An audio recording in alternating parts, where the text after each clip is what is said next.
Welcome to the Financial Advisor Success Podcast, where you go behind the scenes with financial planner, speaker, and consultant Michael Kitces to hear stories of how leading financial advisors navigated the inevitable challenges that arise on the path to success, and get insight from leading industry consultants about how to break through to the next level in your advisory business. And now here's your host, Michael Kitces. Welcome, everyone. Welcome to the 477th episode of the Financial Advisor Success Podcast. My guest on today's podcast is Christopher Haigh. Christopher is the CEO of Iconoclastic Capital, an RIA based in Rochester, New York, that oversees approximately $60 million in assets under management for 120 client households. What's unique about Christopher, though, is how he is using artificial intelligence tools not only to gain greater efficiency, for example, by taking notes during client meetings and scanning data from client documents, but also to create high-quality deliverables that convert prospects and wow clients. In this episode, we talk in depth about how Christopher was an early adopter of AI-powered note-taking software, starting with a generalist tool before transitioning to one designed for financial advisors and now using one integrated with his custodial platform. How Christopher leverages the AI capabilities of his financial planning, investment analysis, and tax planning software to save time on data entry that allows him to provide better planning analyses for clients, and how Christopher uses more generalist AI tools to generate and refine dynamic presentations that give prospects and clients a richer understanding of his firm and its value proposition than more static formats. We also talk about how Christopher started his RIA after leaving a successful practice in the insurance channel in order to provide fee-only comprehensive planning to his clients and to have the freedom to create his own unique brand, how Christopher offered his team equity stakes early on to allow them to participate in the growth of his firm and as a reflection of the challenges of offering industry competitive salaries as a startup, and how Christopher now generates 150 client leads each year, in part by using his website to demonstrate the firm's unique brand, even though it might turn some prospective clients away. And be certain to listen to the end, where Christopher shares how he balances his desire to leverage new AI capabilities to iterate on his firm's deliverables with the need to offer consistency for his team and clients, why Christopher thinks individuals who received sales training and experience in the insurance channel can make excellent candidates for positions at RIAs, even if they need to build their financial planning skills, and why Christopher wants to grow his firm into an enterprise that can remain independent long after he leaves the business. And so, with that introduction, I hope you enjoy this episode of the Financial Advisor Success Podcast with Christopher Haigh. Welcome, Christopher Haigh, to the Financial Advisor Success Podcast. How are we doing, Michael? We're doing well. I'm excited today because we get to nerd out on all things AI. Who would think you'd be talking about it? Yeah, I heard episodes, I heard it's a thing, apparently. I read something online about it, so I was thinking, hey, maybe we should talk about it a little on this podcast. Because I do find, just having watched, the hype curves of new technology from robo, smartphone, internet. I started 25 years ago when the internet was supposed to dismantle all bricks and mortar stores in the next 3 years. There's sort of this phenomenon, we over project the change in the near term. But then sometimes we either underproject or misestimate the change in the long term. The internet was supposed to eliminate all bricks and mortar stores. It didn't do that. But it turns out I can serve my clients from the beach anywhere around the world with an artificial Zoom background. So who saw that coming? Right. So all sorts of fascinating, unexpected ways the technology plays out. And I feel like now in the artificial intelligence curve, I feel like we're sort of past it's going to replace everyone in 2 or 3 years because we're almost 3 years out now from the ChatGPT release. We also even still have jobs.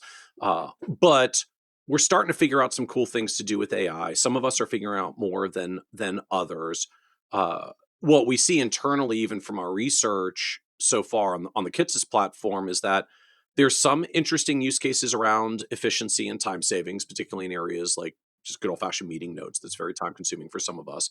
But there's also cool ways to build mini apps for clients, build new deliverables for clients, things that I think of less in the time savings and more in the just add more value, create better value for clients. I save time in being able to deliver it to them, but I'm not doing it to save time in what I already do. I'm doing it to offer new value I couldn't before because the AI can do it efficiently and effectively.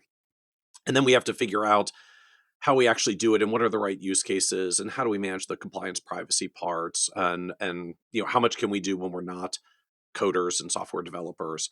So as I know you have very much lived this firsthand as being I guess an early adopter, a tech forward firm, and try to figure out really what can we do and build within our firm using AI. So I'm just excited today to hear, what are you actually using that really works in Yeah. helpful ways? Well, I'm so pumped to talk about it. There are so many ways in which AI, we've integrated into our practice, in so many directions you can take it, including the following. Meeting notes is obvious. I think everyone has their favorite meeting note taker, and that's kind of where I found it stops. Everyone's very excited about them and talking like they're new tech, when it's old tech at this point. That's the rate at which it's moving. We're currently using Hazel. We've tried Fireflies and Jump.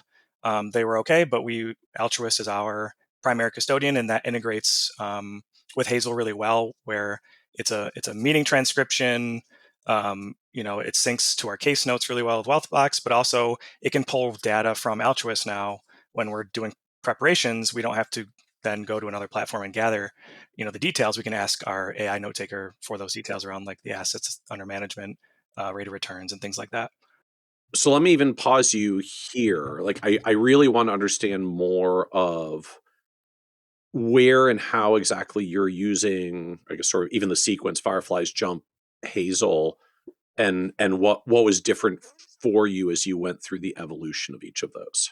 Yeah, so Fireflies was because it was a brand new technology, and that was very, I think, agnostic to industry. So that was just the V1, we'll call it, of, oh my gosh, this thing can listen and take notes, and I can be more present. And I And think that's the exciting thing about AI for us, is that it just gives us more time on the quality time with our clients, now that we can do more for them that we don't have to spend on notes. We fed the transcriptions into, fill in the blank, ChatGPT, Claude, Gemini. I think it was ChatGPT at the time. We had built a custom GPT for meeting notes so that it knew when we were submitting case notes, we wanted them formatted a certain way, the output to have like follow up, all those things that we all look for when we're debriefing from a client meeting. That saves us time. We would put that into Wealthbox and then also like assign tasks based on those outputs. so I'm struck even at that point. So you weren't even using the Fireflies version of the summary. You wanted your own version of summaries, so you used the Fireflies raw transcript, Yep. fed that into ChatGPT, Claude, take your choice, made your own custom GPT to say, here's how I want my meeting notes formatted. I guess, cover what we talked about last, cover the new topics, make sure you capture the action items, etc. So then you drop the transcript in, you run it through your meeting note summarizer. Yep. Get the output and like Control C, Control V, copy Yep. paste into Wealthbox notes and make whatever tasks you were going to make. Yeah, and that was so huge for us because we're mostly remote. I am based in Brooklyn now. Our firm's based in Rochester, New York. That's where our office is. But we definitely have a hybrid approach where everyone's not going to be in the same room. So the consistency around notes was always a problem. Where, if I've got 6 meetings in a day, at the end of the night, do I really want to go into Wealthbox and write all these notes? No, I don't. Sometimes I might not do it. The next day, someone might be relying on those notes, and then so it goes. So this was a huge, efficiency and consistency improvement for us. So I feel like that's version 1.0 of AI note taker meeting notes for you. So what led you to Jump? So Jump was I'm thinking it was in maybe the XY Facebook group, which is a great resource for things like this. Of, hey, what are you using? What do you like? And The XYPN's VIP group, yep, the the Facebook VIP group. member Okay. group. Yep. Or the CFP subreddit, to be honest, is another great resource if you're not a Yep. part of XYPN. And that was the V2 was, now it's AI note takers for financial planning firms, which meant it synced to Wealthbox. You could customize the meeting type, so the outputs were more dialed in for the type of meeting you were having, whether it was an intro call or a review meeting. And then it also synced to Gmail to then create the follow-up immediately. And then you could feed in your from ChatGPT, like your custom language, so it speaks like you, because we all know when we've received an AI email at this point, Yep. or written by one. So that made it so that it then cut down the time on connecting all of those things together. It synced with Wealthbox, push the notes, push the tasks to Wealthbox, creates a draft in Gmail, And then I would say really the shift to Hazel was just really cost savings, and because it integrated with Altruist. I think Jump's great. So the appeal at the jump stage was it took all the in between connectivity work and solved it. Yep. Right. I don't have to copy the transcript into ChatGPT and then copy the ChatGPT Yep. into Wealthbox. It just pushes it into Wealthbox, and I don't have to teach it my meeting note style. It understands meeting types, and I can train it. Yep. And then for teams like ours, like that are teams of 5, and sometimes there are 3 or 4 of us on a client meeting at the same time, or not, it syncs with everyone's calendars correctly and joins at the right times and syncs to the appropriate people as well, which was a big one. But also in terms of the outputs were just much better because Only I think just the raw like output transcription was better. Especially the tasks. Yeah, the issue for us is always we talk about so much with our clients. We want to get all these things done, and then to recap to them what we need to do, what they need to do, it just sometimes gets lost because you've had such a good conversation. But with AI, it doesn't lose those anymore. It pulls out even the small tasks that need to get done afterwards. And I'm trying to remember. I mean, cost wise, Jump is more expensive than Fireflies, but to eliminate the move the notes here, run it through our GPT there, that was still worth incremental time savings was worth the cost. Yeah, our tech our tech bill is pretty high. We are very I think I did the math before our call. We have about 48 tech subscriptions. It's probably like our third biggest line item besides people and walls and a roof. But we're very quick to invest in something we think is going to move the needle, and very quick to get rid of it if it's not. So that was not that big of an investment. I think it was maybe 800 a user per year. But for people who have multi-member firms, the like per user subscription versus like a flat fee is it starts to add up. Yeah, we look to a lot of the ones that just have a blanket flat fee and everyone gets access. We love those. The per user ones are tough. But then Hazel came out and reached out to us in beta of like, hey, it's going to be free for a little while. So we jumped at that. Obviously, I think we're always looking to make sure that we're being profit conscious. So then talk to us a little bit more about what's different with Hazel versus Jump. Yeah, there's not I would say there's not a ton. I think the feature internally, and I can't speak, all this changes so much. So Jump could have updated. So the big thing was the case prep is really good in Hazel, where if you have an upcoming meeting, the prompt that you run to prepare, it's based on, it pulls in all the meeting transcripts you've had, emails that are synced to Wealthbox, internal notes, and it'll summarize really nicely like what you have to think about in this upcoming meeting. But then you can also, like I said, bring in altruist data as well. Like what are their account balances, rates of return, allocations. So you just don't have to. It's not perfect. We still double check and go in there, but that's a really nice thing to save a little bit of time there. Oh, interesting. So it cuts down a step of look through the client CRM notes to figure out what we're talking about, and then pull up the investment platform to see what's going on with their accounts, because Hazel becomes a central like prep dashboard that pulls in those things from multiple sources. And since it's built by Altruist and you custody at Altruist, lo and behold, it's got a really good pipeline to the Altruist data because it's all native to them. Yeah, and frankly, I think we do invest in tech forward thinking of, okay, because it syncs with Altruist, I'm assuming it's going to get even better for Altruist users a year from now. So that's definitely was a winning factor. And so, and I think you said there's a cost difference as well that was appealing for you.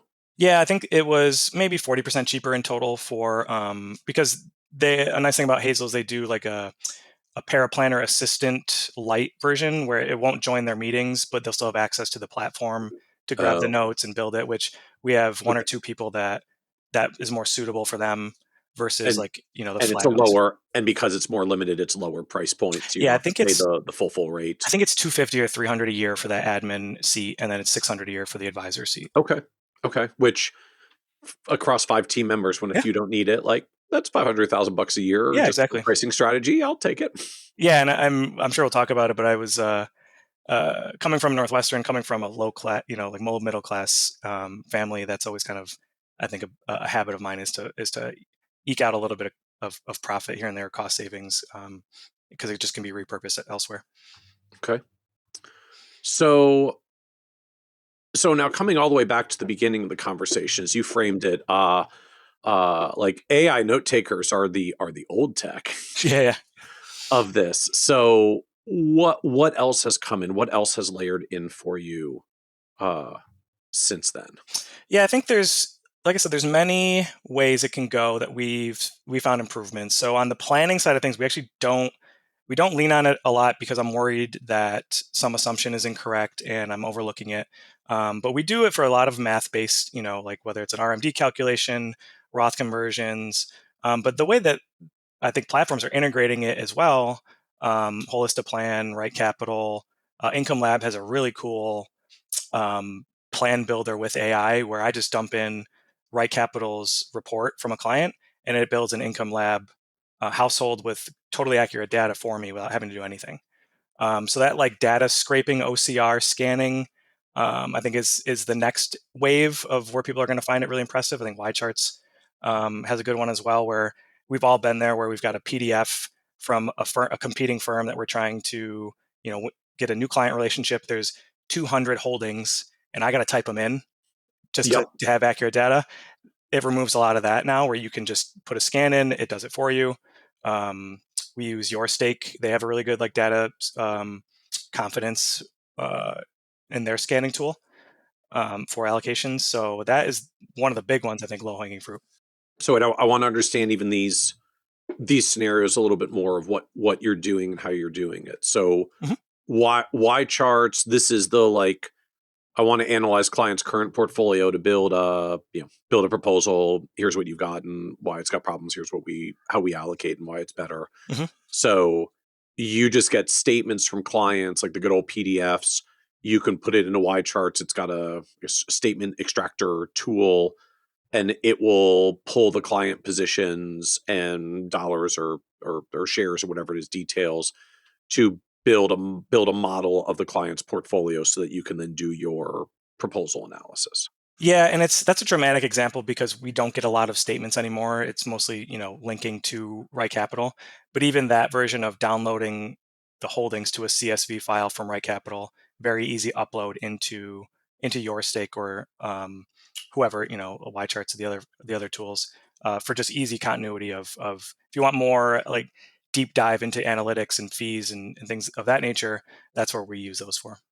So now for folks who aren't familiar, what does your stake do and how is it different from Y charts? Yeah, Your Stake's an interesting one where I believe it holds itself out as an ESG scanner, right? I don't know if you're familiar, I but I mean, I think that's where their roots were even yeah, before the AI era. They were doing like values-based ESG portfolio design.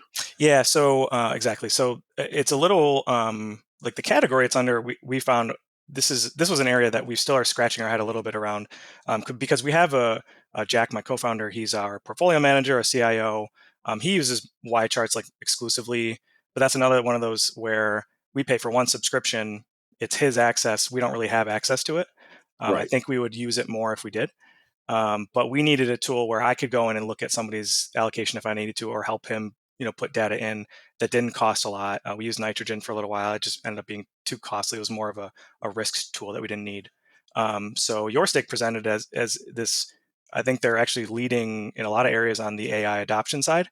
That we maybe have found kind of like a hidden gem there, where their data entry and their analytics are amazing for like client portfolios that we don't manage. So it could be a 401k, it could be a new prospect, but that fills that gap really well at a very good cost. Interesting. So that's your like quick slice on how's their 401k allocation doing? Does it seem reasonable? Should we make some adjustments? We're not hands-on managing this as a discretionary account, but I need to advise on it and do so efficiently. Yeah, and I think a lot of people listening can accomplish that in Right Capital, and it does that pretty well. But I think what you'll find through the way that we do things is that we may go just like over the top too often, so we just do too much work for no reason. But we do really, I think, emphasize like digging as deep as we can, and every chance that we get to make a good impression, to show high quality, that's what we're trying to do. And that's where I think AI really comes into play for us, is on the presentation side of things, of creating amazing looking documents or proposals that I have always wanted to, but I just didn't have the savvy to. Like my brother's a graphic designer; he's incredible at these things, but I don't have his brain. I don't have his abilities to make things look nice. But I know when they do. He's helped me understand that.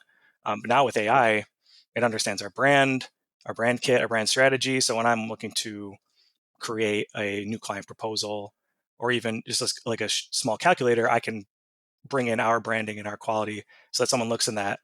To me, that's really important. Someone looks at something and says, wow, that's one of the nicest things I've ever seen, or that's such high quality. They must really care, because that's really at the crux of it. We care deeply about our clients and the work that we're doing, so we want them to know that. So I see. So then you mentioned Income Lab as a way that it can extract like data out of a right Mhm. capital plan to build an Income Lab. Where the data lives, where we're keeping up with outside accounts, running plans, tasks, files is all through Right Capital. And then Income Lab is just more of a specialty. If we have somebody who is really considering retirement in the next few years, we're bringing it into Income Lab because I think their philosophy, their approach is really cool for that purpose. And so the appeal from then the AI end is simply, in the past, it's very painful to use more than one platform because we Sure. all hate to do double data entry. Yep. And now, because Income Lab built their own version of a financial plan extractor, Yep. uh, you can literally just generate a right capital plan, send it over to Income Lab. Income Lab can ingest that data, and then you can do your retirement analysis on the spot, and you don't have to spend all the time doing the double data entry. Yeah, it's so easy, and it works really well because you can put in. I'll usually put the Right Capital report, and then you can put multiple files. So I'll put pretty much whatever files I have, and then it knows when you're kind of double counting, so it doesn't count something twice. And then there's a context window, like a text box that you can also put in. Like I usually just put in the Hazel summary of the client, of who they are when they're born, and then my checks and balances are. I did one earlier. I think it took me 3 minutes after it was processing. And that would normally, I would just spend 3 minutes on putting the client's info in to get it started before even going into the actual financial data. And I was going to ask, so what about ongoing updates? But I guess that's not really the thing. Your ongoing planning software with all the live data feeds is Right Capital. Yes. Income Lab is more of a point in time analysis for you Yep. Yeah. For with the that big planning process. decision, especially Okay. for project based clients, but even ongoing clients who are going through that retirement decision, it's really just another, like you said, point of confidence of that we can look to and say, yeah, the Monte Carlo says you're going to have $100 million left over. That's not very helpful. The success rate's fine, but you're still worried. It kind of just, I think, removes them from that so abstract conversation into a more, one that they can understand better. And okay. And so continuous data connections doesn't matter in this context. Yes. AI importer just solves basically all the redundant data entry in 3 minutes. Yeah, and we normally will give people like a view only access to that platform at first, but then once we'll ask them like, "Are you all set? Like, have you gotten what you needed?" We'll usually take them out of there if it's not necessary, so that we're just not clogging up, with too much internal, confusion. But yeah, it's very much like I think an amazing retirement planning tool. I'm sure a lot of people use it for the main portal because I think that it's more robust than we use it for. But that's just how it integrates in our practice really well. And so it sounds like overall you feel good about the accuracy of these tools. Just as you give them plans, as you give them statements, they're doing a pretty good job of ingesting the right information. Yeah, because they give you a really good like net worth summary at the very outset that you can then just look right to Right Capital and say, yeah, those align, or if they don't, where don't they align? So yeah, it's pretty easy to do a double check. So, okay, so like I don't know, stage is the right word. It's like stage one AI is note taking and the evolution of note taking. Stage two is data extraction, like extract data from PDFs, extract data from plans, extract data from statements. So what comes next in Yeah, the progression then? I mean your guess is as good as mine, but the way I see it, I kind of see this window as a very important one for us, where if we invest in the right technologies amount of time, we can move ahead of, not saying that we're always thinking about moving ahead of other firms, right? But how can we compete better and differentiate ourselves? I think this window is a short one, maybe a year or two. where once you start using different tools and learn them faster, you're going to be, 2, 3, 4x ahead in certain areas. We're thinking through right now, AI agents is kind of, that's a little bit old, but kind of how can we add, oh man, what's the name of it? It'll come to me. But there's a version where you can use your voice. You can give it your voice, like from meeting transcripts, and then you can train an agent to talk back to clients in literally my voice. And we're kind of thinking through how do we get that on our website, where maybe a client goes and asks a very basic question, and then it's just me sitting at a desk speaking to them. Or if they need help scheduling, I think scheduling and correspondence is going to be a big one where if we could take out that middle crappiness of, okay, when are you free? Here's our schedule, having kind of an agent in between coordinating these things. Does like Calendly and the like not do that for you, or what's different? So we use Calendly, but it's still even the process of, hey, here's my Calendly link, right, for this time. Okay. And it's more of this intermediary that can step in and do it for us. That's where I think we're thinking through, and it's always with the end user in mind, the client, not so much efficiency for efficiency's sake, but how can I make my clients' lives better? How can they get a hold of us easier? How can they schedule things with us more quickly and let us know if they need us, and less about, oh, this looks really cool, or this is, tech forward. Even things like we use Ring Central for our phone system, and adding in like an AI receptionist has been really cool, where we've prompted it. You can give it prompts for what it asks and who they're trying to call, and it routes the calls better. Often we were just getting a lot of missed calls and voicemails, and now this one routes it to the right people a lot more effectively. So then in that vein, you said earlier, part of your view about where AI goes is it just lets us make better presentations, like better looking documents and proposals, especially for those of us who are not so graphically, visually inclined in the first place. So is that a vein you're actively experimenting with, or is that like your expectation of where it goes next? Yeah, no, we've implemented it already. So we use the one that I like a lot is VO by Vercel in Cursor, but mostly I think people would be familiar with VO. And even Claude does a really great job of producing like HTML sites that kind of look like a presentation. But I loathe the PDF, the static PDF. It's like the bane of my existence. They look like crap. You can't edit them very well. And this is coming from someone who, at Northwestern Mutual, we printed into very fancy binders our financial plans and gave it to people, right? So like switching to an interactive planning system was already a huge leap, but I think it's just going to keep getting faster and faster, where I can build all of our new client proposals go to a custom domain, usually with their first name, icono dot, URL that they access, instead of me sending them a PDF of a proposal that's templated. But this one's, it's more customized to them. It's more interactive. I built in quizzes that come up while they're going through it, so it's more fun. And it's just like a more unique way to present, like, hey, if you want to work with us, here's the experience, and it's going to be a good one. Wait, so I got to take a small step back. Yeah, sorry. So just for folks who aren't even familiar with VO by Vercel. So what is VO? It's a way to create more interactive visuals. We use it for presentations, but people do it for a million things. But really, when you're going into an LLM, a large language model like a Claude or a ChatGPT or a Gemini, they used to really only output text-based results. Now they've gotten better at coding visuals, but it used to only ever be a text response. But sometimes we just want it to help us create like a nice looking summary, or the one-page plan. Rest in peace, Elements. Having that ability to quickly say, here's what I'm looking for, here's the information I want it to show. Now go to work and put together like a clean looking financial plan, or a clean looking checklist, or a proposal, instead of me having to go into Adobe and manually struggle through it. So I guess this falls into the vein, as people call it, of vibe coding. Yep. Like There you go.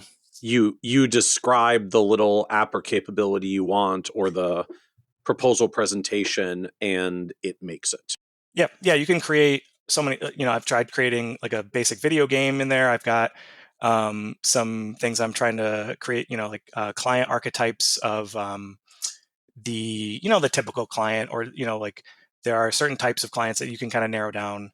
But then creating their avatar in like a video game form, in like an old N64 based visual, where I think my favorite one was social security seer, and it made them look like a wizard who was gaming out social security scenarios, all in the fun of creating the avatar to post um, to the client portal. I haven't figured it out quite yet, but you can create anything in these platforms. I think the only limitation is your imagination. So what have you built that you've actually like deployed and are using in practice with clients? Yeah, the biggest one now is those presentations that I was mentioning. Once we're working through a new prospect. Our new prospect process is pretty intense. We get about 150 a year of new prospects that book on our calendar. Oh wow, Qualified that's to be new clients. a lot of prospects. Yeah. For a firm our size, it's amazing. And then we take them through a pretty consistent process where we have a fit or an intro meeting, and then we have an analysis call after they onboard into Haigh Capital. And then after that call, we send them like a proposal and a scope of work essentially for working with us. And I think maybe it's just I'm a perfectionist with some of these things, but those proposals, and then I would create a Loom video walking through it, explaining some of the context. Our conversion ratio was really high, but also my burnout ratio was as well, because I was spending 3-4 hours on these proposals, despite them being templated, because I was always trying to make improvements. So once we shifted to VO for these, I have a template built, and then it knows when I'm feeding it in meeting transcripts and data from whether it's Haigh Capital or whatever, and then it creates those priorities for me, so that I don't have to sit there and deliberate over them for hours and hours, and then I can go in and tweak things as I want. And so I guess a couple of questions here is there like a sample version of this that we can show people, like that we can Yeah. share with Yep. listeners?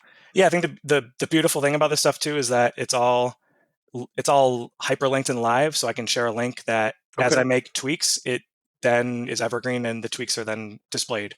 And the same thing with these client proposals. If I push the client proposal out and then someone points out a mistake, I can go in and correct it, and I don't have to email it to them again. It's just refreshed Right, in the new because it's a version. live digital document. Yeah. And the simpler version of this though would even just be in Claude, and it would just produce an HTML output, which you can either like save as a PDF, or you can even host it as a live site. And that's a more static look to it, but it's so much better looking than what most of us are able to create in things like Adobe or Google Docs, just because we can't have both sides of the brain, I don't think, when it comes to the analytical and the creative side. So so this is episode 477. So if folks go to kitsis.com/477, I guess we'll put a link in the meeting notes to Chris's sample version of a client proposal built in VO. So as we share out this proposal for folks to like check out maybe while they're listening. So now connect the dots for me. Like what was the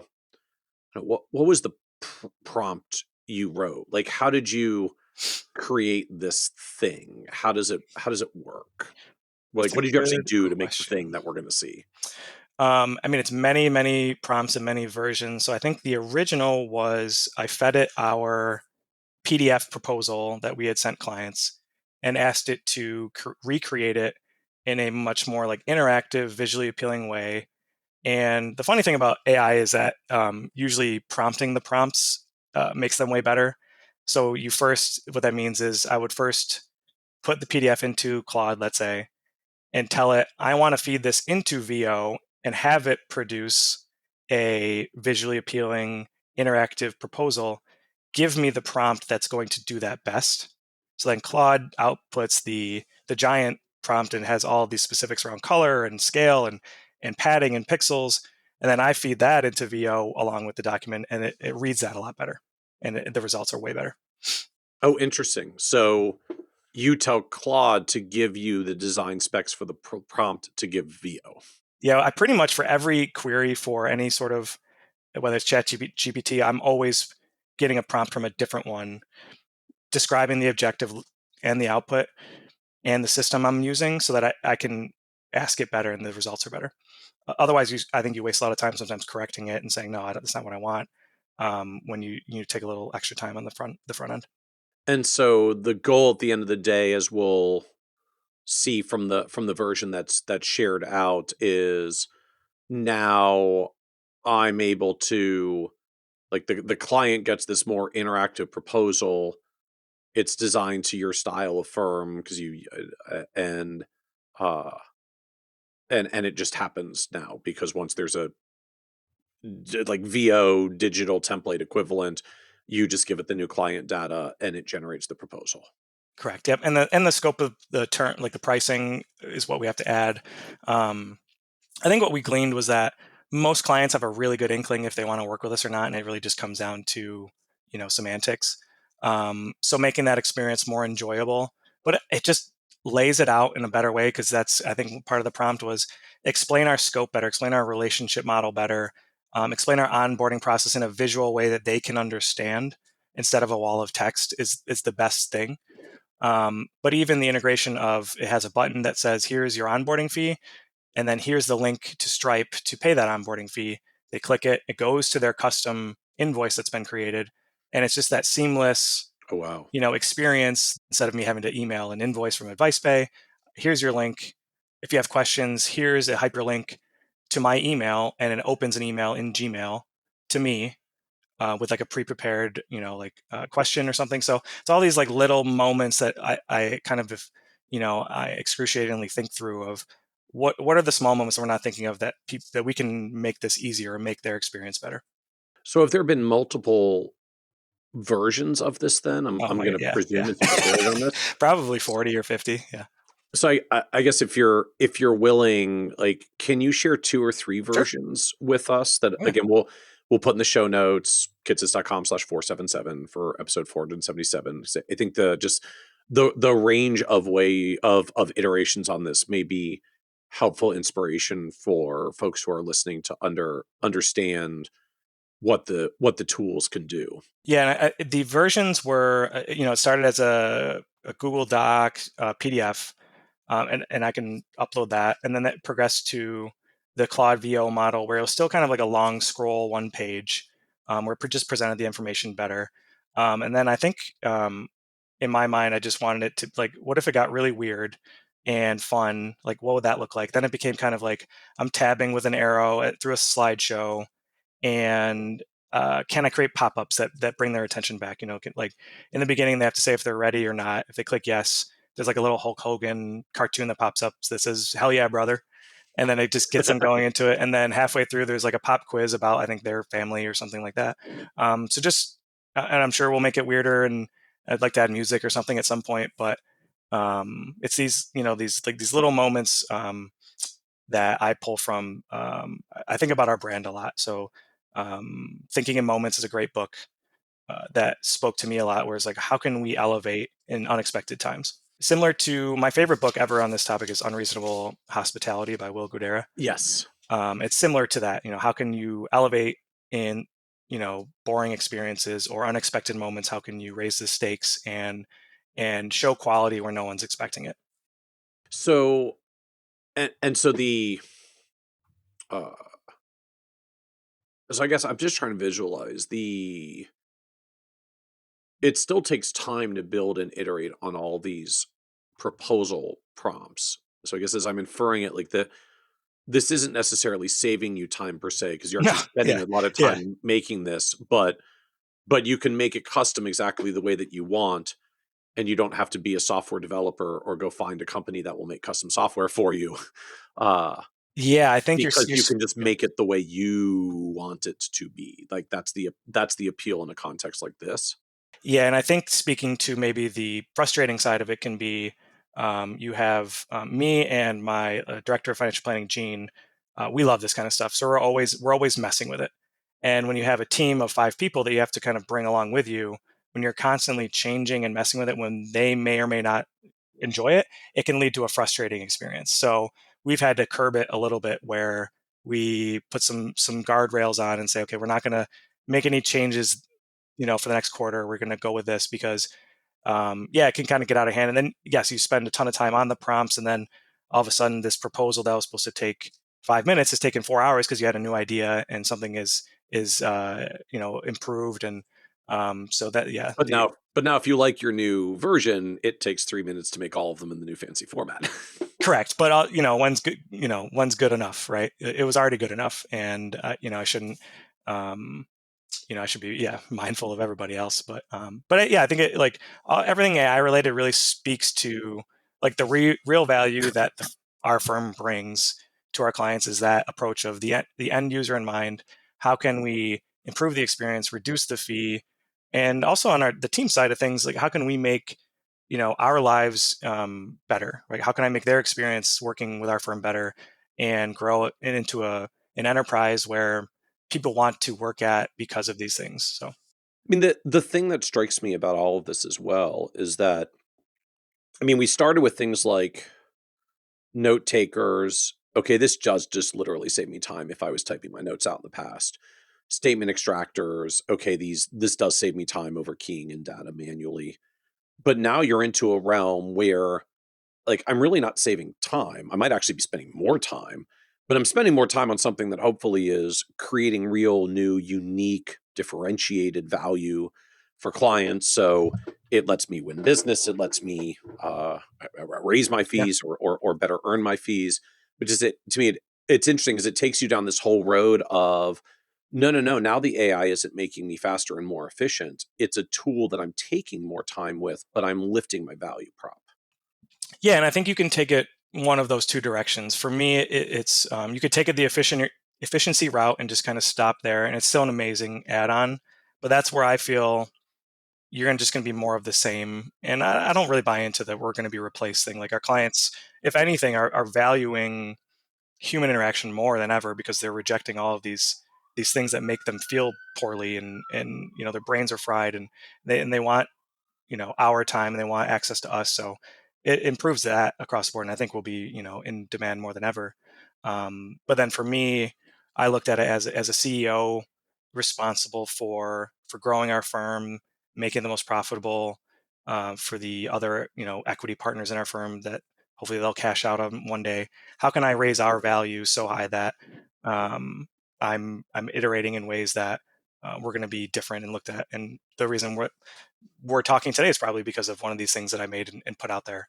So I think that speaks to a little bit of my approach to it is looking long term. So now I've got to ask about the proverbial boogeyman in the room, which is compliance. Oh yeah, right? Compliance, client data privacy. Yep. Because I find this fascinating. On the one end,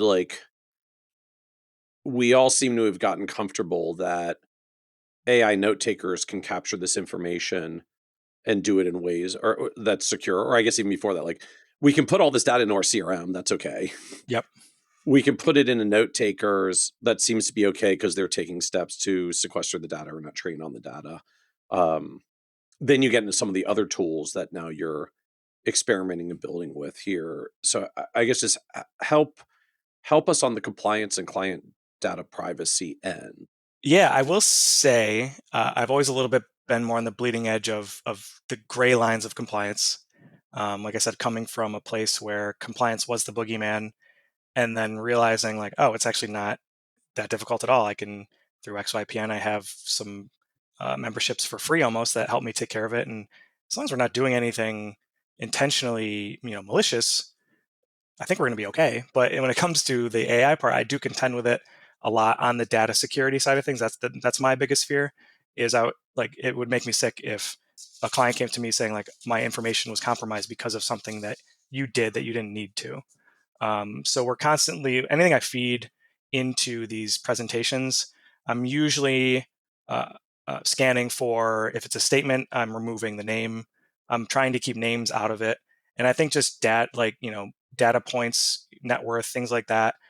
I don't think that's an issue in terms of, what the client would be upset with, but we tell them ahead of time as well. Hey, we're recording this meeting. We use it for note taking.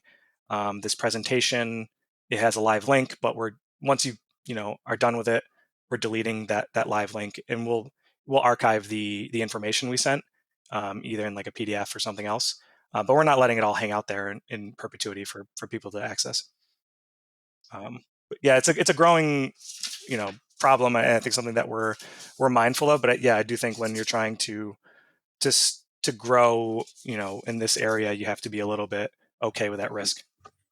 And I guess, I mean, at least to the extent you trust the companies, and granted, some of us are in different places on that scale, but to the extent you trust the companies, I mean, it sounds like all of these, you're in the various versions of paid tiers where there's a box you can check that says, please don't train on my private data. I mean, like ChatGPT has that, Claude has that. So and that was my comfort level with the aggregator, like a Jumper, Hazel 2, was knowing that the onus was a little bit more on them now to protect it, and I'm not constantly feeding client info into ChatGPT anymore. So that helped us feel a lot better. But I think navigating that, whenever our upcoming SEC audit is, should be interesting. So I'll let you know. So now let's kind of come full circle. Just help us understand the advisory firm itself as it exists today. Like, who are you all? What do you do? Who do you serve? Tell us about the firm. Yeah. I can give you a summary of where we're at now. I think I'd like to talk about where we came from too. But okay. So currently Iconoclastic Capital, or Icono Capital, we are, I don't like the word boutique, but we're a fee-only RIA that has, as we've discussed, high growth enterprise in mind. And we currently have about 120 active households. And I say active because there might be some friends and family in there. And we manage a little north of 60 million. And we should do about 800K in revenue this year, and tracking for over $1 million. Next year, we do a lot of planning fee engagements. And it's a team of 5, based in Rochester, New York. And I'm based in Brooklyn, New York, and I work remotely. Okay. So you mentioned a little bit earlier, there's some standalone planning fee models. Are you AUM based at all, or is it all like standalone planning fees, and investment management is simply part of the services? Yes. Speaking of iterations and 40 versions of something, I think the most surprising thing to me after leaving Northwestern Mutual was, once the floodgates opened, how difficult it was to really nail down what we wanted to and what the best thing was. So I would say for anyone who is thinking about this, when you set your fees at the outset, you're going to change them a million times, because you're just going to learn from your clients what they're receptive to, what works best, even from, as nitty gritty as monthly versus quarterly versus annual fees. Like, what do people like? But for us, going from 8 years of, we're probably going to have to sell you some insurance and we're managing your assets for a fee, to now, hey, you got to pay for it. But also it's better and we'll charge you less on the assets. That was a tough transition for sure. But we got to a point now where we have standalone projects, like I mentioned. So people come to us who want to just pay us for a specific reason. So it's usually a catalyst of a loss of a family member, inheritance, a new job, retirement. We get I would say over 80% of our new clients are DIY, have never worked with an advisor before, first conversation with one, but they've gotten to a point where they're like, I feel confident, but I really want an expert to step in, but I really don't feel the need to have them manage our assets. And we were banging our heads against the wall trying to convince them to move their assets, or they would kind of agree to, and then we charge them a discounted fee, and then they wouldn't move it. And then we kind of be stuck in this like awkward, well, that's kind of crappy, but it's really our fault. So that's where those projects were born about like 18 months ago of, well, hey, why are we trying to force people to meet with us all the time when, from a revenue standpoint, we charge more for those plans. So our ongoing planning fee is less. So it's a nice, I guess, shot in the arm from an income standpoint, and they're happy, and we get paid pretty quickly for these robust plans that we're putting together for them. So those range from our lowest at this point is $4,500 for someone who's in their late 20s, mid 30s, all the way up to the most expensive one we've done is about $12,000. And it really depends on the scope. We kind of have 3 prepackaged models, but we're pretty adjustable on those. And then the majority of our business is like guided wealth management, we call it. There's 2 tiers of that. One is kind of like your light and your pro, or plus and elite, whatever you want to call it. And the base fee for that is $4,500 a year for the light version, and then the base fee for the elite version 6,000 a year. And it's really kind of there's usually a trigger that moves you from one to the other. And we have a long checklist I can share, but it's if you've got equity compensation we have to plan for, you're moving up to the next tier. It's very clearly defined so that we didn't have to feel like we're always, just trying to game out what they're going to pay for or not. So they're like complexity-based Yep. triggers in Yep. essence. What else would bump people up to the higher tier besides equity comp? Yeah, a lot of it is either if you're going through retirement planning, so like Roth conversion, 5-year tax projection, and Social Security strategies. But we're often having the conversation of it's only a 1-year increase, and then you'll go back down when we all agree that you don't need to be paid Okay. that higher tier. That's always our objective. We explain to people we don't want it to be like Netflix, where you're just hopefully, paying that subscription and forgetting about us. We want to actively earn, your business and make you value it. And then on the AUM side of things, we have a very simple schedule. Those guided wealth management clients, we don't require it because I think you can't say that, but it's like highly encouraged that if you're working with us on this model, we're managing the reasonable assets that we can manage, whether it's like a taxable account or rollover. We're not requiring you to roll over in a 401k if you don't want to. We suggest it and it's your decision, but it's usually on the tax loss harvesting side of things because everyone gets tax loss harvesting in this model. Altruist platform of tax IQ, they call it, and direct indexing is amazing and cheap. So we just turn that on for everybody because we just feel that we're not going to hold it over people's heads. They're going to do it if it makes sense. So for those types of clients, the AUM fee is 0.9% up to 2 million. And then once you hit 2 million, everything drops down to 0.65%.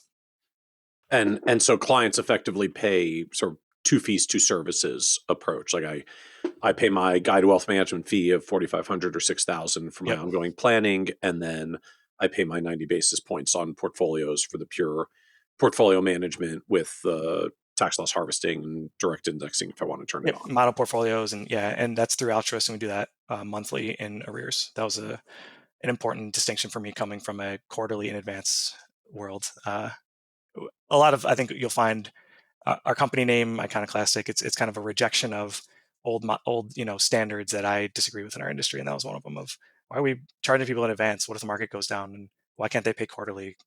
Or why can't they pay monthly? They should be able to pay however they want. And the financial planning fees, we normally do either quarterly or semi-annually. I found that the monthly reminder, if we were worth it or not, I think that's kind of something people don't like, and I don't like it. Okay. So we don't avoid the conversation, but we don't want them to be thinking every month, like, should I be paying this anymore? Yeah.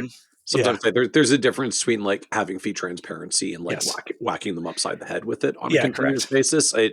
Depending on who your clients are, for some, the planning fees get too lumpy relative to their income to pay semi-annually. The monthly just smooths it out in meaningful ways, and other clientele, like, it's not a cash flow problem.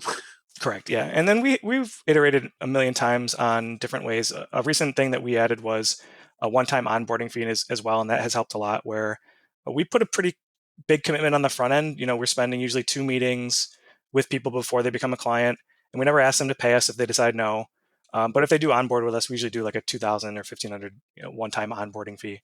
And we've even gone through the psychology around, do we present it as an onboarding fee, or do we say year 1 fee is this and year 2 fee is this? I was going to ask how you present it. Yeah, we've settled on year 1, year 2, and still kind of explain it. It's really for all the front end work. Year 1's a lot harder from an just like a time spent standpoint, and people were totally fine with it. And that, I think, was just a way where we didn't want to raise our fees. That's kind of the thing I've always not wanted to do in terms of like the asset management. We've raised our planning fees a million times for new clients, but for existing clients, we don't like to raise fees. But ways in which we can for new clients, how do we add in areas that we feel more confident now that we have less bandwidth and are more busy and want to be loyal to those who have come before them. So tell us now a little bit more about the I guess like the 120 households. Just in practice, who is your typical clientele? Who do you serve? That's a good question. And something that I find funny when I'm very open about when we're building our practice and when we're iterating. I post a lot of things on that Facebook group or on Reddit about, hey, here's something we're trying or something cool that you might like. And a lot of feedback I often get is when I go to your site, who are you working with? You guys don't really have a niche, and I think that might be a big XY thing is around creating a niche. But we started our firm after being in the business 8 years. We had to transition clients with us, and we thought about it a lot of times. But we really don't have, we don't work with purely, dentists or speech therapists, or we haven't really ever been able to, boil it down to a demographic. I think our niche is more of our kind of like our brand identity. We kind of hit you in the face with it as soon as you go to our website. I was going to say, I mean, it feels like just you don't differentiate in doctors or lawyers. You differentiate with people where when they come to your website and it says no buzzwords, no BS, except the BS is spelled out. That will either resonate or turn off a certain segment of clients, because you are truly not going to see that on anyone else's website. Yeah. And then I get to see if I'm a fit or not by clicking a button that says "see if I'm a fit," and I get a fit quiz that has a meme, like actual animated GIF meme of someone screaming "let me in" on a fence. Yeah. So Eric Andre. Yeah. I think it's and you might be interested to learn about we just actually paid a brand strategist, a team, $20,000 to go through a full brand analysis on how offended people do get on that, because they paid for a 100-person blind study on our website. And the results were polarizing. So we are changing that a little bit. But, I mean, I guess as I would expect. But then you said like you've got 150 leads coming in a year. So apparently the number of people you're not pissing off is a pretty good number. Yeah. And I think it's that we never want to capitulate or conform. But is there a way to do it a little bit less, abrasively? I wrote that 6 years ago when we were starting out, when I had a million other things on my mind. I think we were feeling a little bit more punk rock at that moment. And I still feel that way a little bit in my core, but I also understand, yes, someone may like it, but they may think to themselves, can I really trust these people with my money? So we're going to make some small changes there. But yeah, what I found was really interesting with branding is that, being average or in the middle or lukewarm is death, right? You don't want people to be meh on you or not have an opinion on you. An opinion is good, but how can we sway maybe some of the people away that we don't need to? But yeah, if someone comes to our site and they don't like it, it's very much like, that's great. You're not for us, but you'll find that once you join, we form like a very deep kinship with those people. They communicate with us better. We understand them better. And that I would say is kind of who we work with now, is a lot of people who are, if I were to kind of summarize them, it would be people in Brooklyn who are in their late 30s, early 40s. Life, I think, goes faster and slower here. So most people are having like their first kid, late 30s, early 40s. Their peak of their career, and they have just gotten to the point where they're confident in their abilities. They just don't have time anymore. Like, this stuff makes sense to me, but I've set this up to fail where I just don't have the time to keep up with it. I need help to take that off my shoulders. I want to pay you to do that for us. That's one tier. And a lot of people, I think, in the Rochester demographic, it's more of I think we found a sweet spot with Gen Xers who have similar mindset. Like I've engineers, a lot of the sciences, a lot of creatives who feel confident, but they just want a sanity check that, hey, I've got maybe 15 years left to work. Am I missing anything? That's kind of the big question we're answering a lot. Like, what am I missing? Am I doing okay? And a lot, like I said earlier, a lot of people have never worked with an advisor before. So now help us understand the team and the seats on the bus. Yeah. So like I said, I started my career at Northwestern Mutual as a college intern at 20. So I'm 34. I've got 14 years experience. I feel 60 some days. I still feel 20 at others. But so I started in that program, and I was very much like a not confident. I didn't have a lot of outlook, I think, for me in terms of like career trajectory when I was a senior in college. I was like, thinking to myself, I'm never going to find a job making 50 grand a year when I graduate, because I just had like this business administration degree. I didn't really try very hard in college, even though I was a good student. And I had a friend who was like, hey, I've been doing this internship, and I told them about you. They said they would, interview you and, could be good. Little did I know they'll hire anybody who's in college. But luckily for me, the Rochester program was a really great one. And we actually ranked number one in the country the 2 years that I was in that program out of like 300. The NM program? Yeah, the NM college program. It's a big one. I think everyone listening knows about it. And I think it's a really great one where you are, you're selling insurance. That's how you're getting started. The wool over the eyes of, planning and comprehensive stuff is a good one that they pull, but you're calling people and trying to get them in the door and sell them something, and then, develop it from there. So our program was good at that, and we had really good mentors and a good team. So I kind of came up through that world of insurance. And then I just think it's important to note too, because I don't really like feeling like I'm bragging about success in a way, but a lot of times when someone leaves, whether it's a Northwestern or Guardian, name that mutual, it's because they couldn't hack it, right? No, like we were the most successful team, in our office at that point. So we left for a reason, not because we, had to. So as I got a little bit older, I kind of saw the writing on the wall in terms of assets under management. So I think like in 2013 at Northwestern Mutual, discovering asset under management was like cavemen discovering fire. Like it was a new concept back then, but really gearing towards that business. And then, but I was still only, 22 years old. So in my mind, I had to get educated and credentials to counteract that, that youth. So I got my CFP when I was, I think, 23 or 24, the CLU, CHFC, all that stuff. So I've had my CFP about 10 years. And then I partnered with another one of my former colleagues who was an intern with me, where we were both kind of going this separate career track, doing okay, but then doing the math and saying, well, if one of us is willing to relinquish like our license, let's say, and hire the other person, like 1+1 could equal 3 or 4 with the way that their contract was structured. So then my friend, graciously, I think he lapsed his, like agent number, let's call it, and then was absorbed by me. So we were doubling production and producing really well. And that's where we got started on kind of that team-based approach, where by the time we left, we had a team of 4. And this was in 2019, 2020. We were, I looked at the stats earlier. We had 200 life insurance policies that year that we wrote, almost like 100 new clients, over like 250,000 annual premium. We were bringing in, $8-10 million of assets per year, but we had 600 plus households that we were servicing. And there was many different things that happened, but to me, the way I wanted to build the business, I could tell it wasn't going to happen there.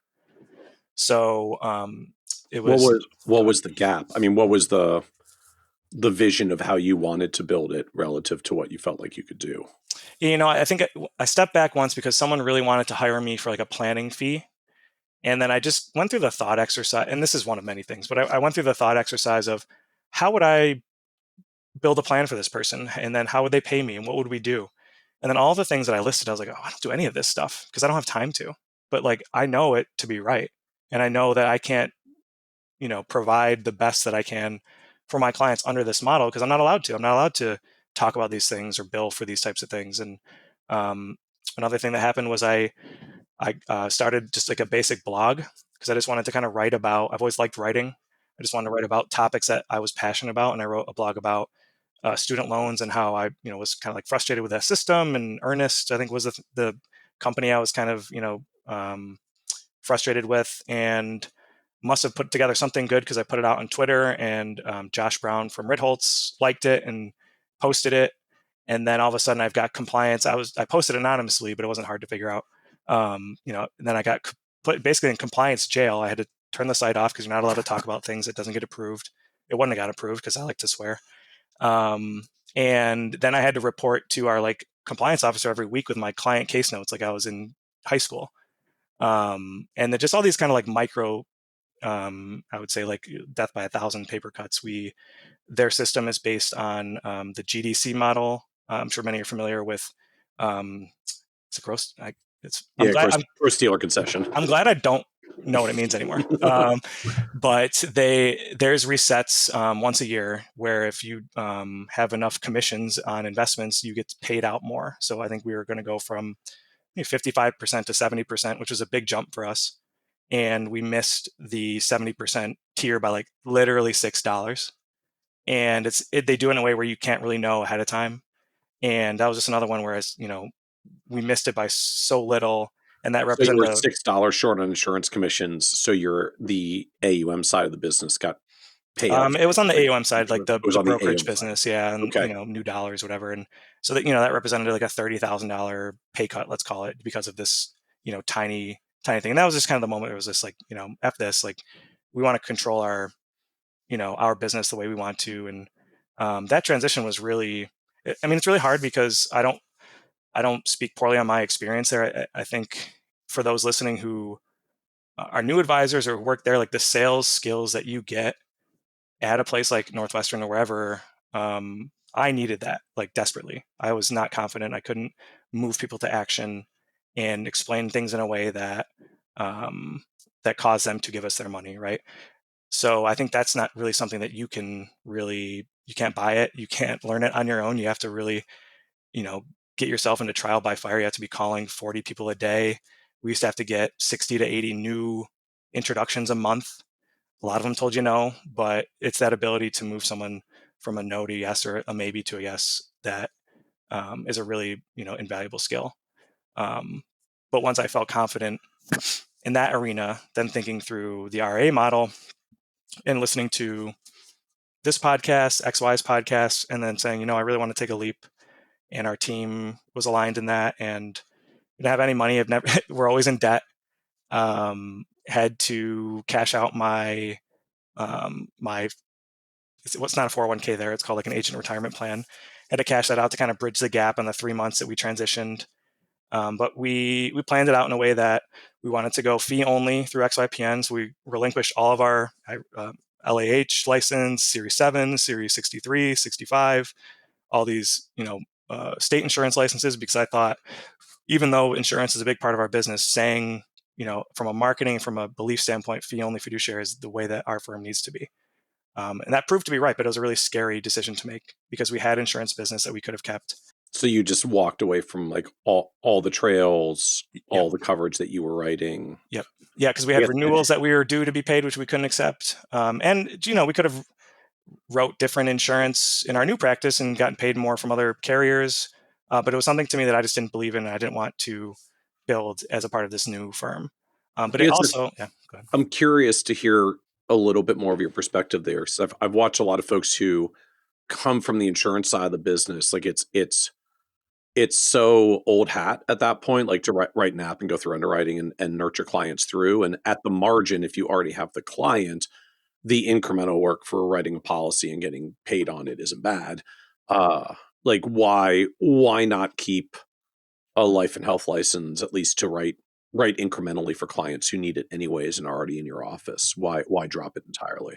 Yeah, I mean, this could be a whole other podcast if you want to have me back on. I think the psychology around that conflict of decision is too big of one that can't be ignored. And that if I feel like ever that someone should be buying something because I'm gonna make more money, and we all do it despite all of our altruistic nature and the good we want to do, sometimes you're stressed out about money, and that bleeds into your decision making.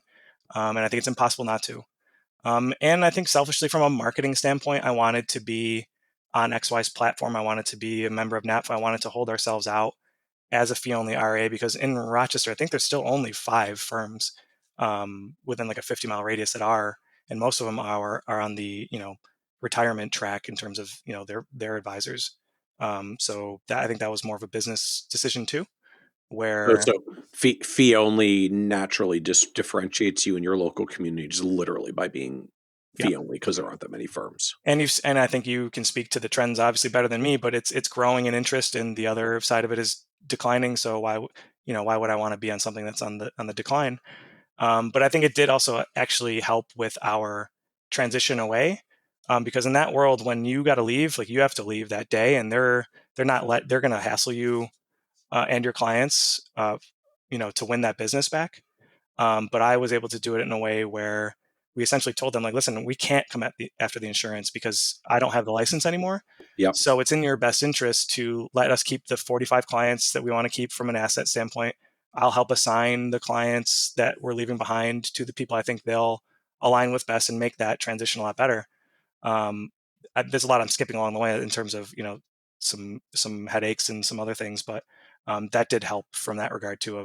It really comes down to the regional office and how they want to kind of play ball, I guess. But if you have an understanding like managing partner or managing director who is also like, yeah, it's not worth the trouble to I'm do not that. going to screw up your persistency bonus. Correct. Yeah, exactly. And that's mostly what they care about, to be honest. And they had a new managing director at the time.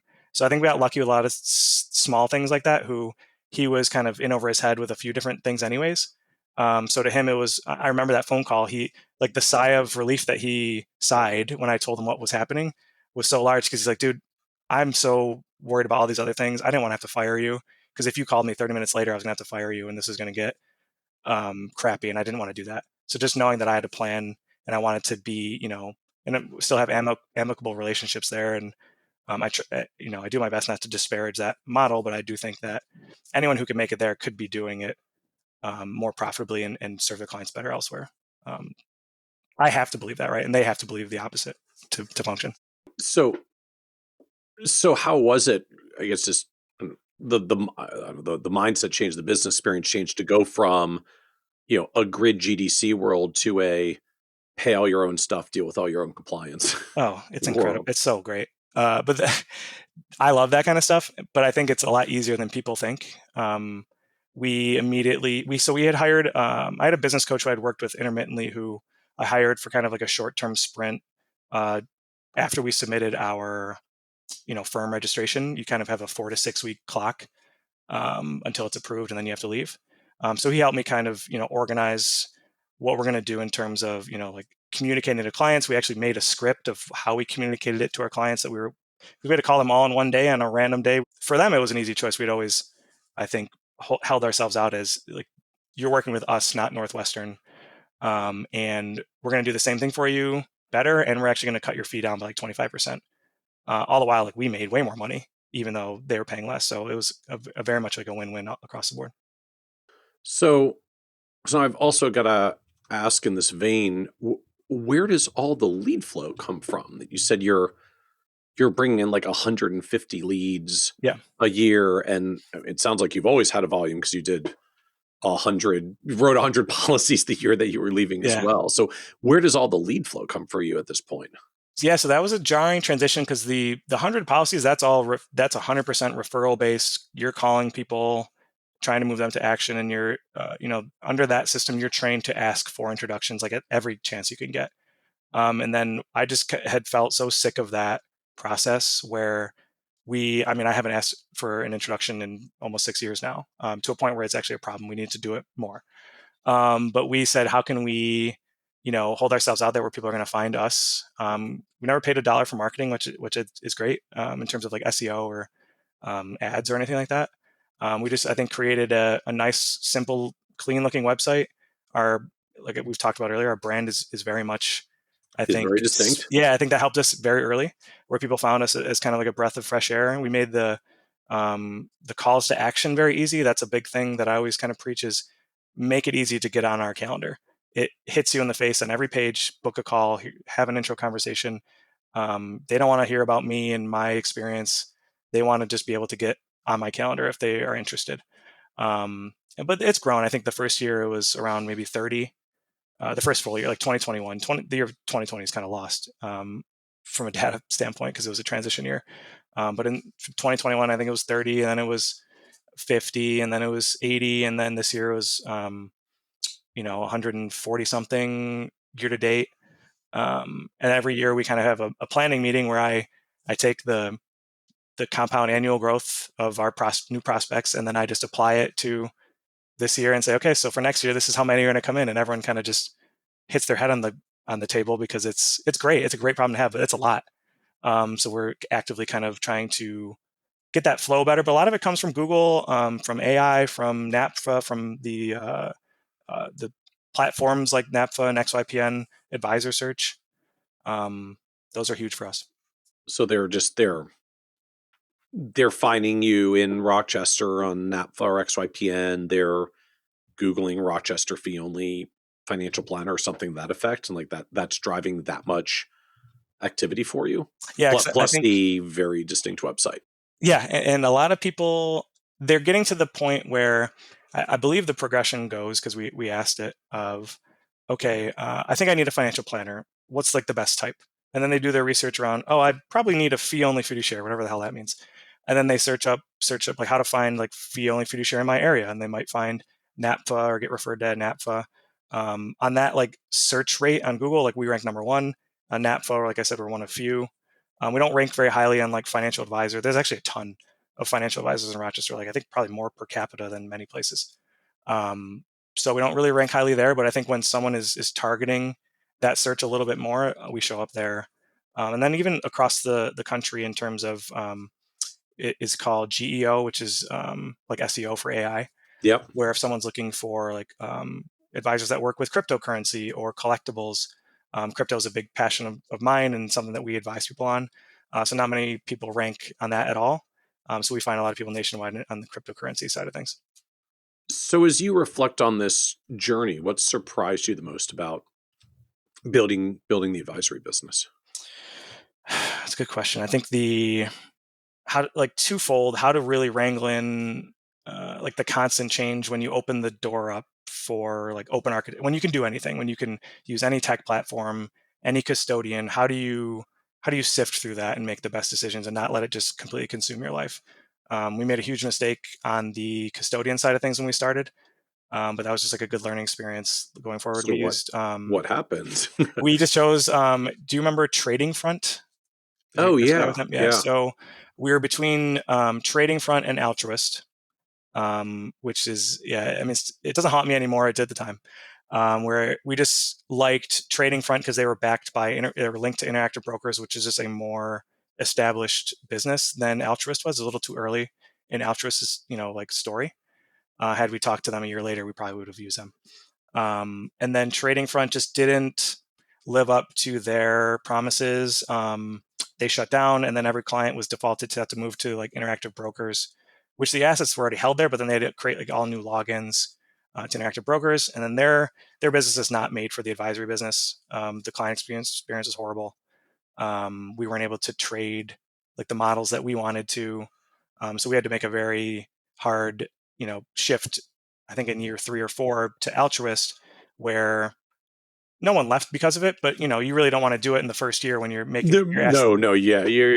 you're just thankful clients came along. It does not feel good to disrupt them. Correct. But yeah, the open architecture, I think, and just navigating the changes is difficult. But then also building out the team as we have has really been a cool experience for me. Is to people want to work, I think, at a firm, and they're willing to make compromises on salary and other areas, compensation wise, to buy into something that they want to own and that they believe in. So I'm really, grateful for all 4 of them that work with me now, who have often made career choices where they're taking less on, at the start in, the buy-in of a vision that's hopefully going to pay off a lot more in the long term. So finding those people that you can align early on, I think that was the biggest surprise to me, was that, it can't be all about my dreams and my vision. Like you need a lot of people who are there supporting that same dream. So is buy-in literal, like you're compensating with a combination of comp and equity, or just trying to get them to buy into the mission, the fact that we may not be at peak salaries yet, but as we grow and scale, there's upside for everyone? Yeah, it's for the 3 of us that started together, Jack, Stephanie, and I. That was a big reason why we wanted to in the beginning, because it was very much always a partnership at Northwestern, but I was never allowed to give them any sort of equity in that business. It was all under me. So giving them the ability to be co-founders and have equity at the outset was important. But then for the other 2 hires we've made, we have offered equity that vests a little bit differently versus like founder shares. And it's something that as we grow, I don't think new people will have the opportunity to get as much, but I would very much like to sell when my turn is done, when I decide I've had enough, I'd like to sell to the company. I don't want to sell to an outside buyer. So I'd like, the equity to stay internal. That's something that's important ongoing.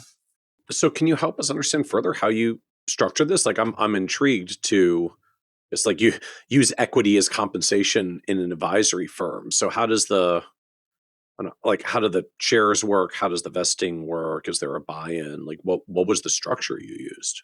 Yeah. In the beginning, it was very much, here's the business as we've had it. We're going to pay ourselves as much as we can, without harming the business, which just meant a little bit less money at the start. But they were granted, shares of something that wasn't worth anything at that point. in that LLC. So that was just like an immediate, like Right. starting of a new LLC that they had equity in.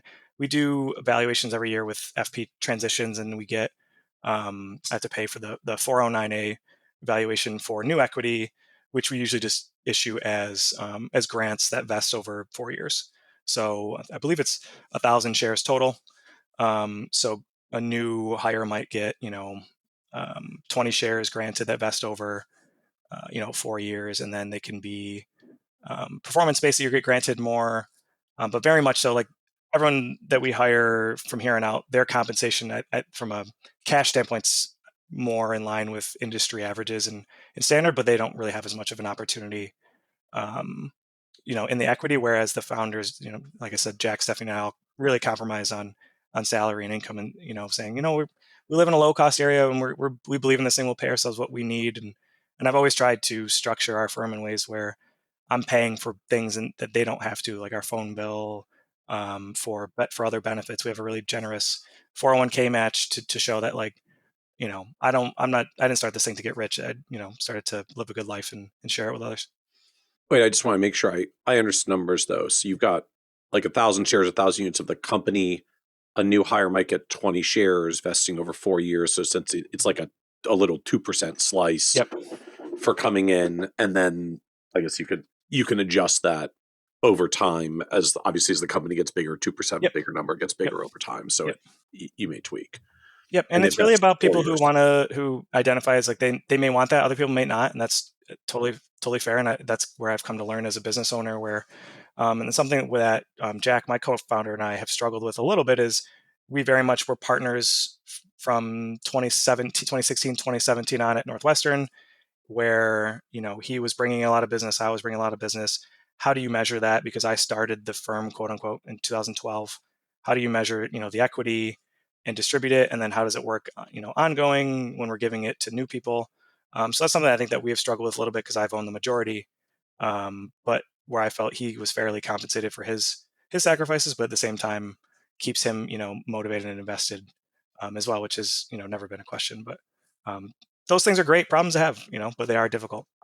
So as you then reflect over the longer 14-year journey here, what was the low point along the way?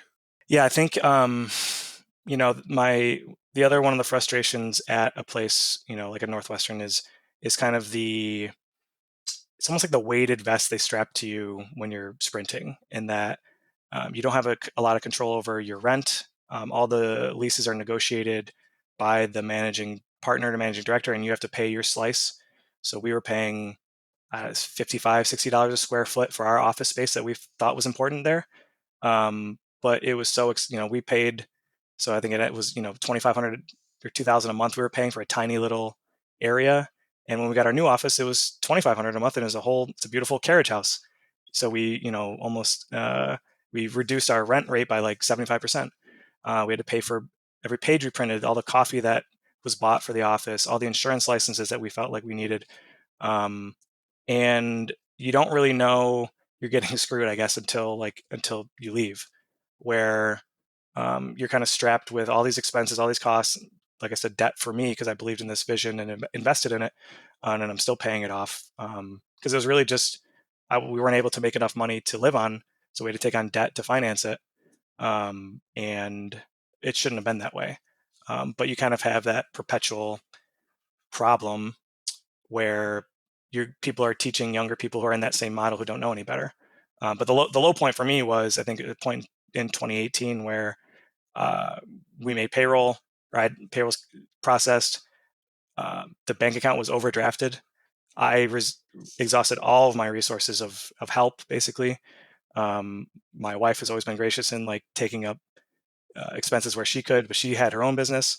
And I had a jar in my car back then. It was like an empty Peter Pan peanut butter jar. I can still picture it, full of just like loose change. I think that has probably gone away a lot with tap to pay now. But I took that empty jar of change that I probably kept since I was in high school and in my car that I used to either pay at the window or whatever, and dumped it into Coinstar. And I think it was maybe $160, which is what I needed to put in my bank account, that I had to walk over to Chase and deposit it. And we had maybe $4 in there. So that's a lot of stress to especially the the irony of being a financial advisor and overdrafting on your business account and giving advice to people who have considerably more money than you at that point. That's kind of something that you beat yourself up with a little bit. So then what do you know now you wish you could go back and tell you 10 plus years ago in the early days? I think I would be a little bit nicer to myself in those moments and not comparing. I think this podcast is incredible in terms of the information you're able to put out and what we're able to glean. But I think sometimes I would listen to somebody who is at, like their point F in life, and I was at my point A in my beginning, but I was thinking to myself, like, why aren't I doing better? Like, why aren't I like this person I'm listening to? Like, what have they done that I haven't figured out? And it's all kind of a journey that's unique to all of us, right? Like, for me, I'm proud that we've never taken a dollar from family, from investors. It's all been financed internally through debt. But I didn't feel that way, 6 years ago. So I'd just be a little kinder to myself and believe in that vision. But then also, I think, like, alternatively, not to keep talking about this depressing area, but not letting great be the enemy of good when it comes to some of the things we do for our clients. Like, don't let your chase of perfection in certain areas take away from the time you're spending with your clients. They care more about you than you ever think and value you more than you ever think. So just showing up and being prepared is, I think, a lot more valuable to them than you realize, where you don't need to figure out every little thing right away throughout your career. You'll learn as you go. I think that's something that held me back a little bit too, of, I really want to, as I'm younger, show that I know what I'm talking about. Any other advice you would give younger, newer advisors, like coming into the profession today? Yeah, I think going back to what I talked about when around like Northwestern's internship program, that I think they have a really strong like new advisor program where like developing your sales skills is way more important than learning the science of the craft. I would say you can be the world's best financial planner, but if no one's listening to you, it's wasted, right? Unless you start a blog or something. But that skill set is almost dying, to a sense where if you can show up to our firm and say, hey, I have 2 years of experience in this industry, but also that experience has been like running my own, I hate the term book of business, but it's still widely used. I've been running my own book and getting clients on my own. That person is way more valuable to me than a CFP is, because they can get their CFP. I can help teach them that stuff, but I can't help them, learn all that rejection and all that experience. So I would say just don't like thumb your nose at the Northwesterns and those opportunities, because, they're not always going to fall into your lap, the perfect job in your first, the first time you go looking for it. So as we come to the end, this is a podcast about success. And just one of the themes that often comes up is that word success means very different things to different people. And so you're on this wonderful stage of the journey as the firm closes in on $1 million of revenue next year. And so the business seems to be in a great place with great lead flow. How do you define success for yourself at this point? Yeah, it's something, obviously you asked this for everybody, so I thought about it for a little while, because I think we all need to actually pause sometimes and think through it. But for me, it's more of providing, it's two things. It's providing a place or building a place that people can come to, that they almost find as like a haven, when from the industry standard or all the bad things you want to say about other bad actors in our industry, but finding a place where they feel seen and they feel like they can do their best work. And then ultimately, I would love to just be like a footnote on my firm's history someday of like, yeah, what was the guy's name who started it? Where it's so big to a point where the next generation can take it even farther and becoming a household brand or household name, and hopefully I'm just forgotten about someday. So I think that would be success to me in the highest form. Well, I love it. Thank you, Chris, for joining us on the Financial Advisor Success Podcast. Thanks for having me, Michael. It was a blast. Thank you. Want even more ideas, tools, and resources on how to break through to the next level of success as a financial advisor? Check out the leading financial planning industry blog, Nerd's Eye View, at www.kitsis.com. where Michael covers the latest practice management trends and financial planning strategies. And by joining the members section, you can earn IMCA and CFP continuing education credits, along with exclusive member content. Get it all now at www.kitsis.com.